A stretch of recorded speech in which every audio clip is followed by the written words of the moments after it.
Hi everybody, I hope you're all doing well. I'm doing a session for a client, so I'm going to be sharing psychic wisdom and energy healing. If any of you are interested in exploring a session with me, you can do so at my website at abbeynormalswisdomquest.com. Be sure to check out Patreon. I'm doing reduced cost sessions out there, and you can check it out at patreon.com/abbeynormalswisdomquest. All right, I want to thank you so much for the opportunity to connect with you today. And thank you so much for sharing with us here on YouTube. I'm going to read your goals out loud and then I'm going to get started. All right, so you say, I saw three beings. One was Socrates. The other two were Mary Poppins and the Cowardly Lion. I'd like to know what they want to tell me or the importance of this vision. Thank you, Abbey. Okay. All right, so you saw Socrates, you saw Mary Poppins, and you saw the Cowardly Lion. What an interesting lineup. Okay.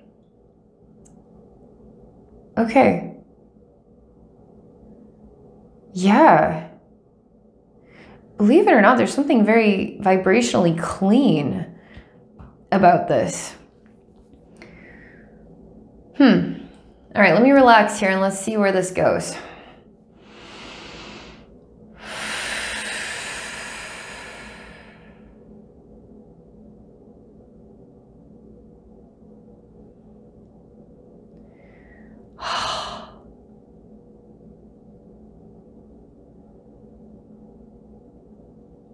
So I see you, and you're kind of like a seed that's trying to grow.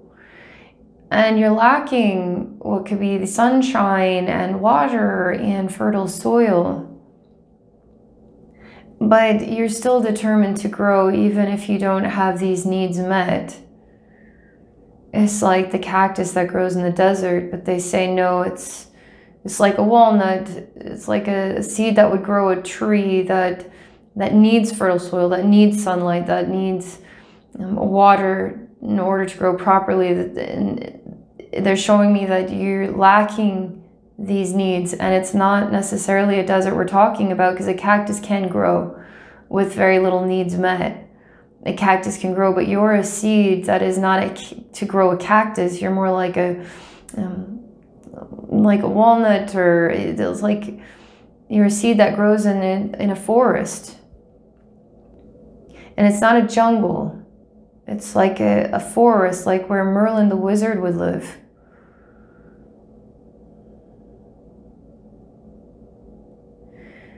But you're quite hopeful in your heart. I mean, you're sending out messages, and they look like wisps of light, and they kind of do these swirls, and they go in every single direction, and you're even sending these messages out to extremely distant star systems. And you know that your voice will be heard and that your needs will be met. You're confident. But still you have to exist in this way. That makes you a little nervous when I show you yourself and the wisps and where they are going, because there's this undertone that you're echoing back to me, that I am relaying an undertone that these wisps are not going to receive an answer, and that you will be alone in this life. That's what you're saying. That is the undertone of what I'm saying. Are you reading me or am I reading you? All right. All right, so I show you what I see about you, and you're sending the signals out. But as I read the signals you're sending out, and I don't see anybody answering them. And I didn't state that in the video, but you were referring to what I'm not saying. Are you reading me or am I reading you? All right. And I tell you that, oh boy, this is hard. This this is why I see, what are those seeds that when I was a kid, there was these, they're like a black rock in a way, but we would throw them really hard on the ground to try to break them, you know? And then it was kind of this mysterious nature thing. Like we have these balls and we'd throw them on the ground and try to break them. And they were nuts, okay? And so that's it. Let me just stop here. I want to continue to listen. You're like one of these nuts, okay? You remind me of my childhood.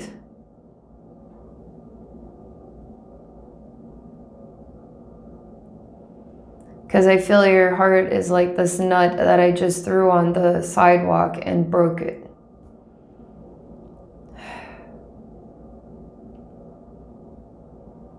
You say you don't know what you will do if nobody answers your signals.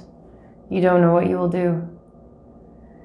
And what I find interesting is that you agree with me. Because I tell you that this is your life, this isn't my life. I'm not seeing anybody responding. Why would you give up? You're choosing to give up. You're choosing to fall into my view of things. What about your view of things?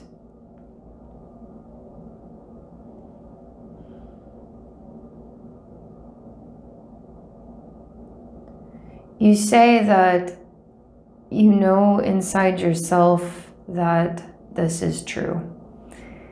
And it's whether I'm just helping you to choose to hear what you already know. That's literally what you're saying. But you already know as well that you have all of your memories. I mean, it's like you have soul families in many places in the universe. And you carry them with you in your heart. That you didn't want to live this life alone. You wanted to live this life with others. You wanted to share in a beautiful life with other people. And that's what you wanted here on earth because you saw a vision of that and you wanted to have access to that. And you weren't certain if it was going to happen or not, but this was a concern that you were willing to accept. And it's almost like you're choosing to be real about that concern, that you may actually experience Earth without your soul family.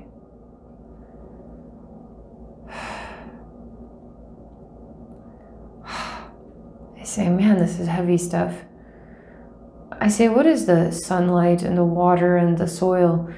Is that your soul family that waters you and it gives you the needs you need, that meets your needs so that you can grow properly? Like, what does that represent to you? Is that Socrates and Mary Poppins and the Cowardly Lion? What is this about? It's like you already know what this is about. You just want to see what I think. But you have to learn how to rely on yourself because you carry a lot of truth in you. You are, I mean this, you are awing, okay? You are awing. You need to know that you are awing, okay? That's beautiful. It's, wow. You're tremendous. You're wonderful, okay?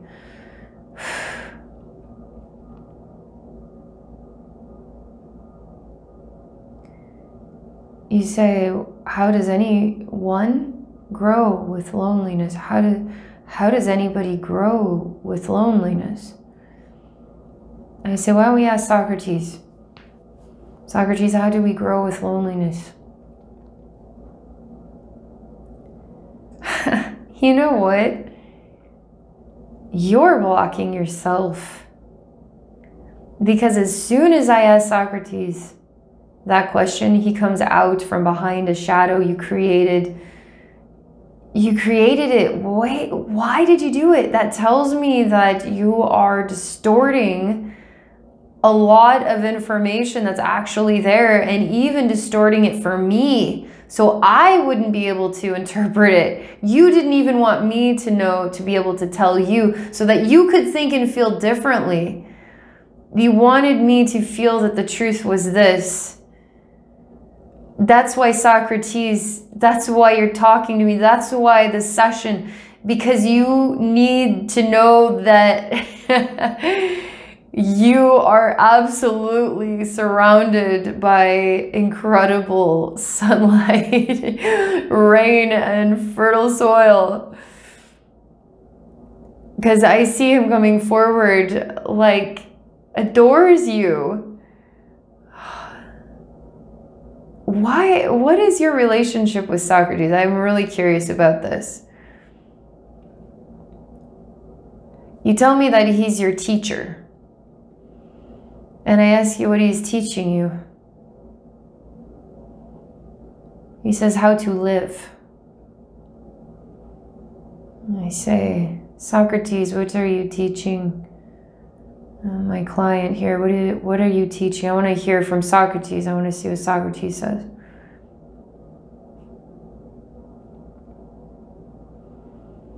Socrates says nothing, only smiles and is present. And through that is telling me that he's teaching you how to find the answers in the silence.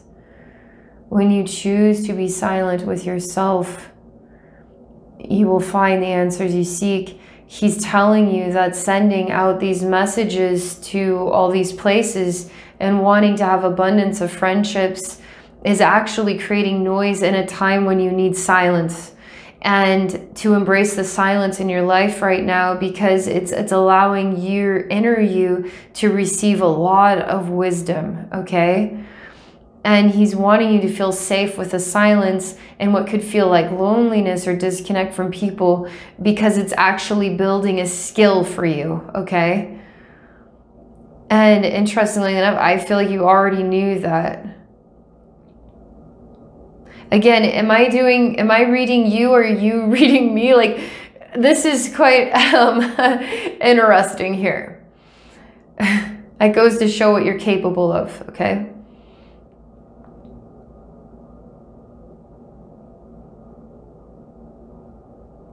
You don't let people, you have a very pleasant exchange, you have a very pleasant demeanor, but beneath the surface of your pleasantries is a different person.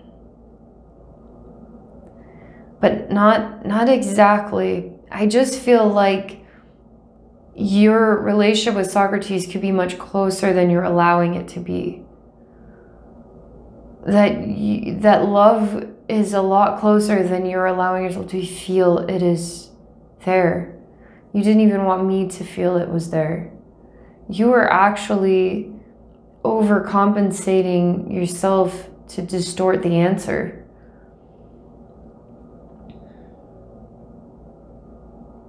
Imagine if you didn't do that. Imagine if you just trusted in yourself and just gave in to the truth, even if it wasn't what you wanted right now.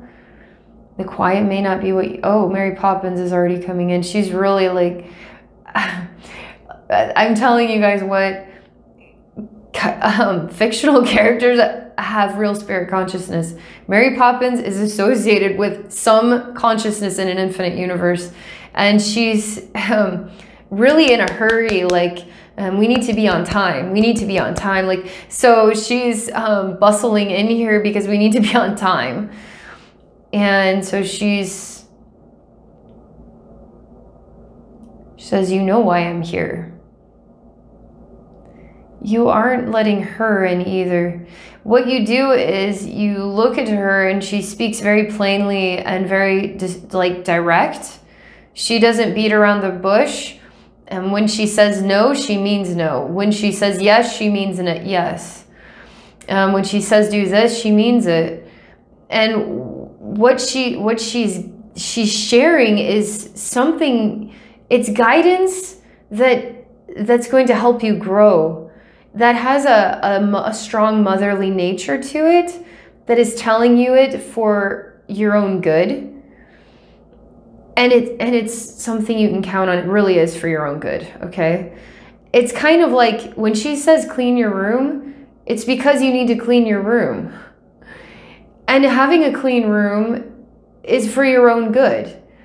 And you can't argue with that, can you? Like, you can't argue with Mary Poppins, man. All right.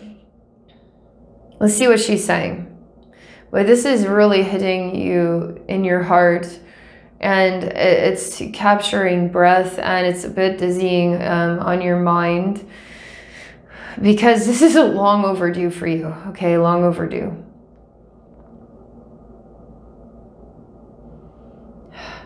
Okay, again, she's telling you something, but you translate it to like a duck, or like you translate it into the sound of not a human voice, like a duck quacking or something. And so you let whatever she says never really reach you, and you just turn into a duck quacking, but you can see her clearly. You can definitely see her clearly. You're kind of doing this with Socrates as well.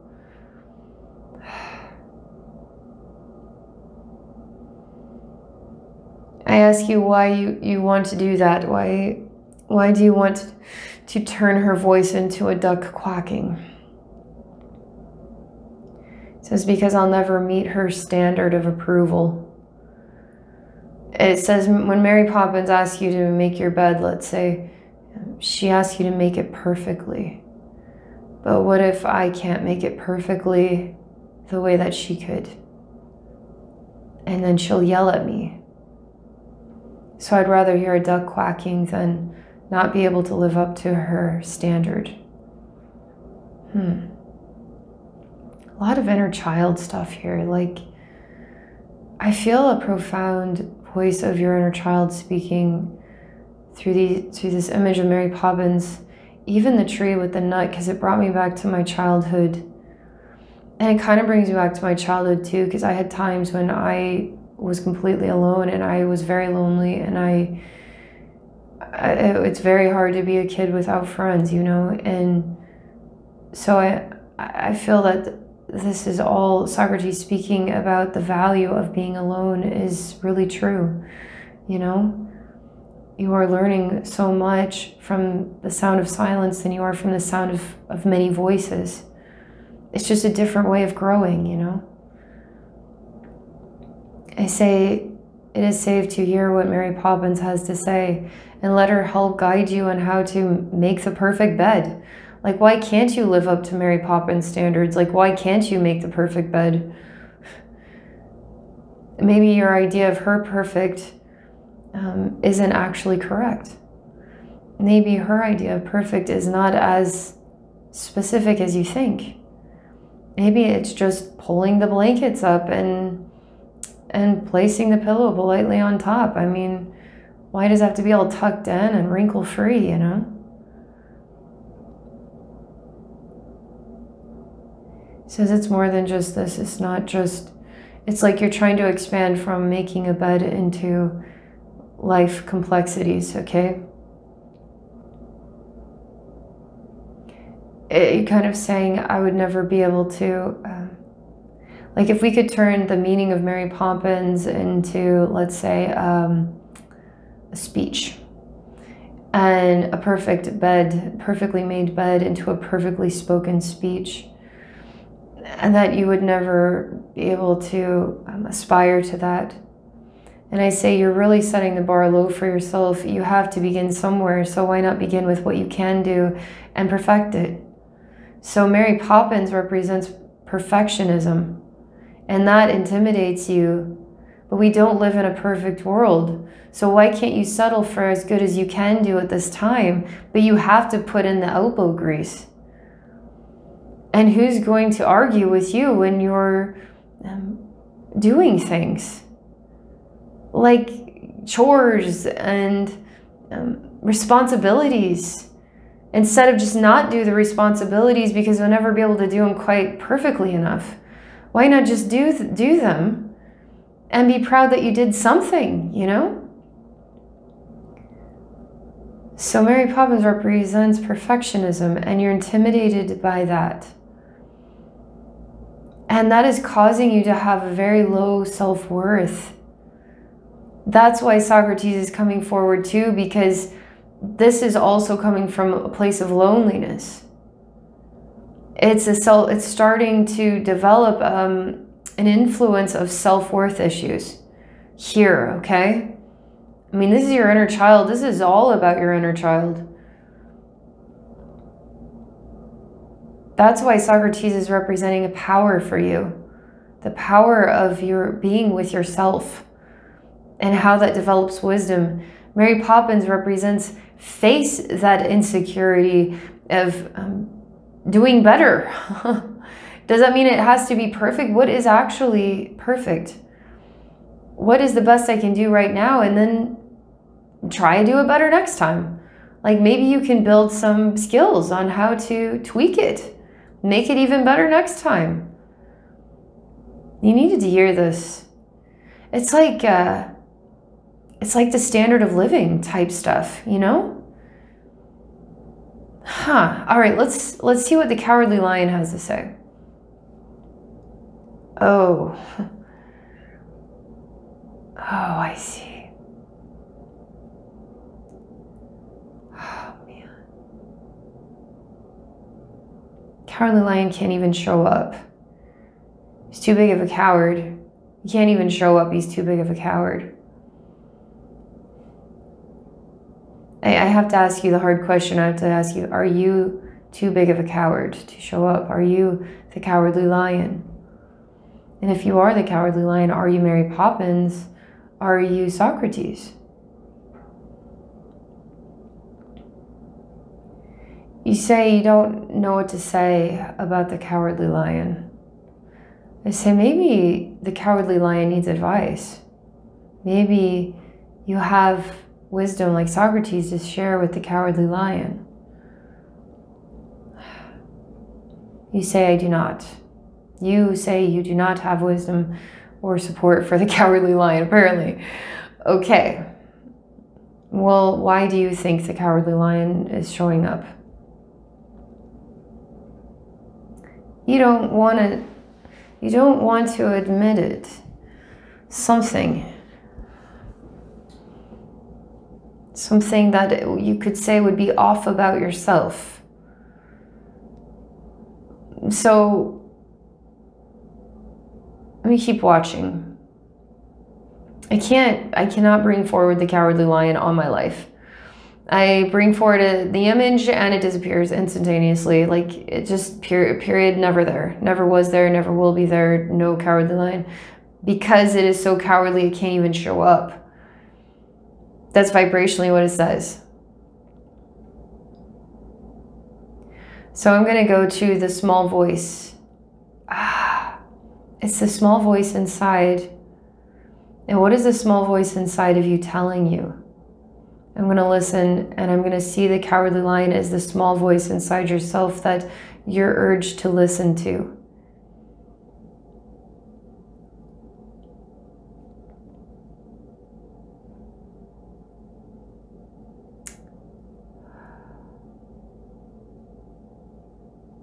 You're listening, and Socrates is encouraging you to embrace the silence.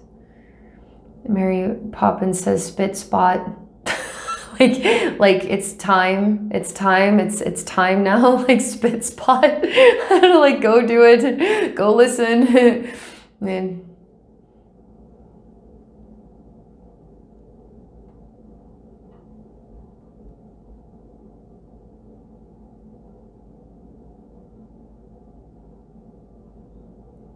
Cowardly Lion says, I need to listen to myself.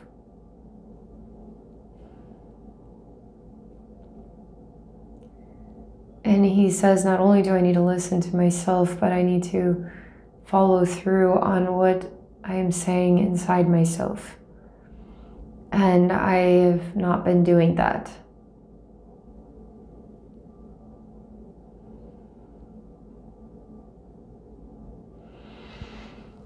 Okay. I'm going to ask you, why have you not been doing that?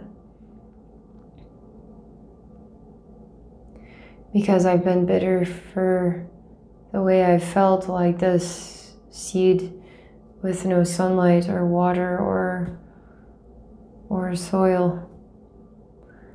And because I haven't had those these needs, basic needs met, I don't want to do anything to better myself. I don't want to grow by choosing to grow, by taking a stand for myself. I just want these needs to be met, and then through those needs met, I grow. I don't want to grow because I have to do it for myself. That's what you say. And you clarify it, and you say that a lot of people would agree that when we have to live it for ourselves, it is much harder than when our needs are met, and we don't have to overextend ourselves to be there in ways that the world should have been there for us. So we shouldn't be starving for love or friendship. We shouldn't be starving for or confused about our purpose. These are like basic needs that we should all have access to, and life should not be a question. And because there's that lack, I feel like I do not want to become bolder or stronger for myself, because I shouldn't have to. Is literally how you're explaining that, okay?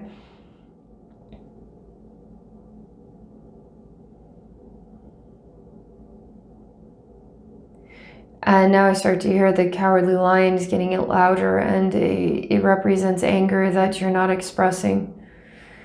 And he's really angry. He's really, really, really angry. And I start to hear him roar, okay? And he roars at people who are misbehaving. He roars at people who are not understanding or not supporting or not caring or not seeing or understanding themselves. He's roaring at people for misconduct is the only way I can describe.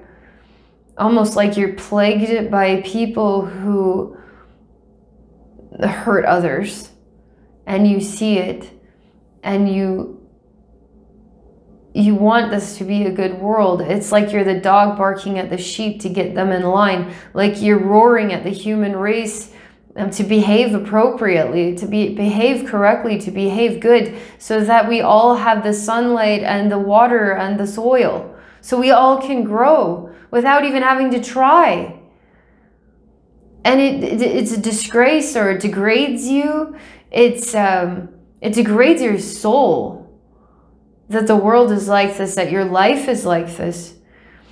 And you saw how the potential of a beautiful world here on earth, and you are given a taste of cruelty. And that's why you don't want to make your bed, or listen to what Mary Poppins has to say, or accept that you have to be alone, or to listen to your inner voice. Because you shouldn't have to do any of these things. It should just come naturally. Even wanting to make your bed should just come. It's like when you don't want to take care of yourself anymore, it's because you are not taken care of. Your needs are not met. So you're at a pinnacle point where you're going to have to you say, no. I'm going to continue to send out the signals to my star family And I'm going to expect them to be here. I'm going to expect them to come. And when they come, then I can start all this other stuff. It'll just come naturally. I say, do you remember the first conversation we had?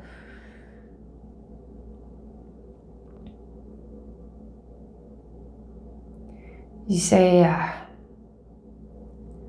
they're not coming.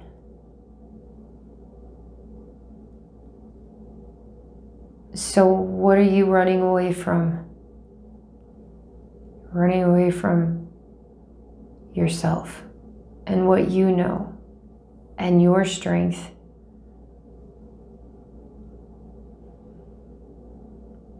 From Socrates and Mary Poppins and the cowardly lion that isn't so cowardly.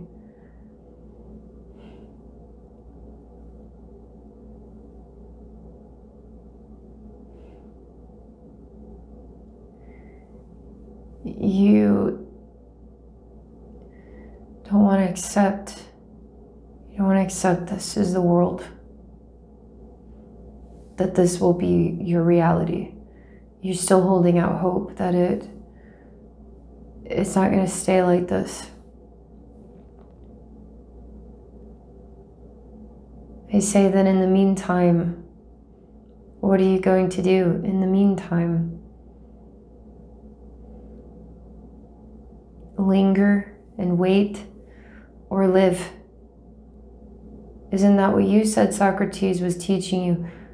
How to live?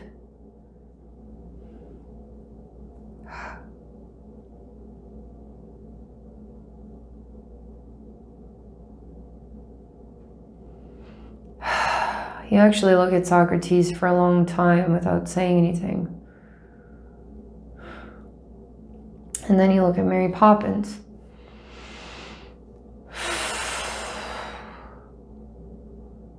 And you really have a hard time looking at the cowardly lion. It's like the worst reflection you could ever see in the mirror of yourself. Because there's nothing to be proud of in a cowardly lion.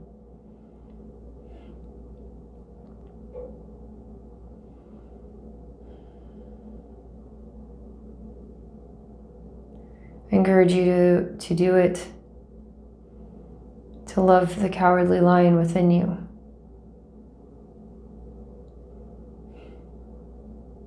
Say, I hate him. Okay. He's holding me back.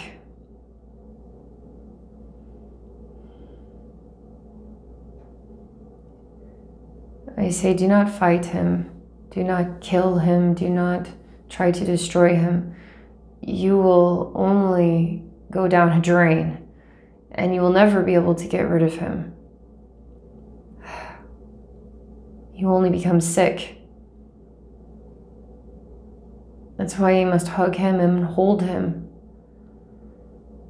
Are you not getting enough hugs? Enough nurture?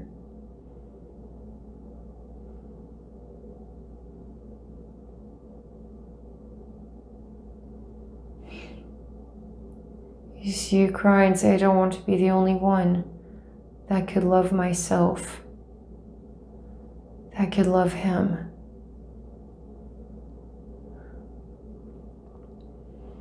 And I remind you that Mary Poppins loves you and Socrates loves you. And we all care about you. And that it's okay to remove the shadows. And you don't need to send the signals out because everybody's already here. And you don't have to be so boldly strong because you're only being strong to override something you feel that is lacking when it was never lacking. You just didn't know how to interpret it in that way yet.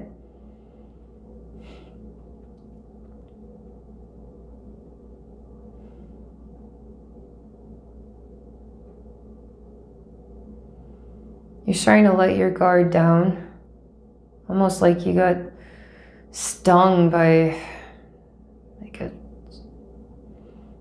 stingray, but it paralyzed you.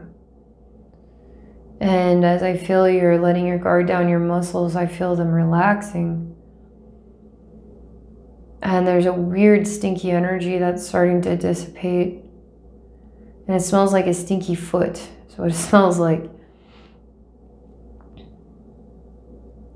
And I start to see thousands of you running around like chickens with their heads cut off, like you're running around everywhere squawking without, it's just the weirdest thing. Like it's something of a chicken with its head cut off / you. And there's thousands of you and you're like squawking without head on and you're flapping your human arms and it's the weirdest thing. And you're bumping into walls, bumping into each other. And you say, I'm ugly. And I'm trying to hide that.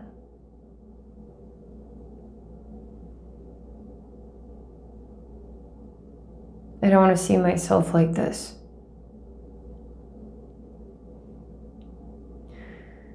I say, this is where you see yourself like this. And don't run away from what you see. And don't hate what you see. See the beauty in who you are and what you are afraid of.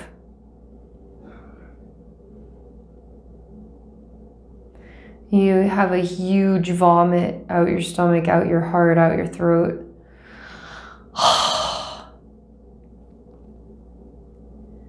And I see that we've broken like some major shells here. And it has to do with your heart. And it has to do with self-love, okay? It has to do with self-expression.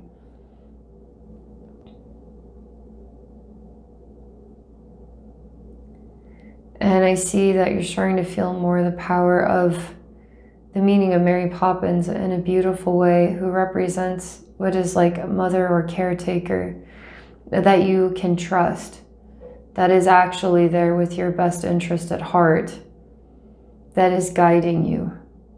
And she really does represent a real, what can only be described as a spirit guide, mother figure, spirit guide, who is like the spit spot type, prompt on time, articulate, yes means yes, no means no, clean and tidy, responsible, magical person.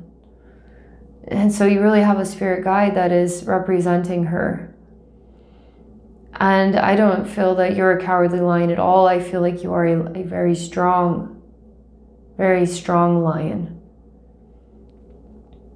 And so you need to see yourself as a strong lion, and that the choices that you make and what you feel called to be or how you feel called to act, or even putting people in their place, is part of you as the strong lion, not a cowardly lion. And there's nothing wrong with you caring about people doing the right thing, as in being kind towards themselves and others.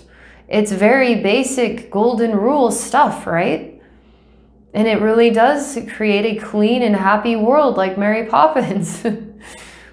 It's something that does have a yes and a no in a way, a right and a wrong. A clean room is a happy room, it's true. Everybody feels better when they can find the things they're looking for, and they have clean clothes to wear and a nice clean bed to sleep in and a puffy, nice soft pillow. Like, responsibility and cleanliness is next to godliness. This is on to something, you know?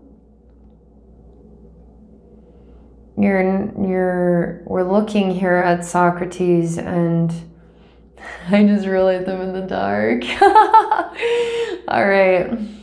Everything happens for a reason. It must be dark for a reason in here. Okay.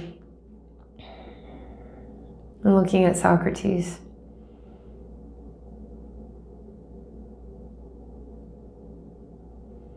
It's almost like you've come to peace with a lot, but yet not quite him yet.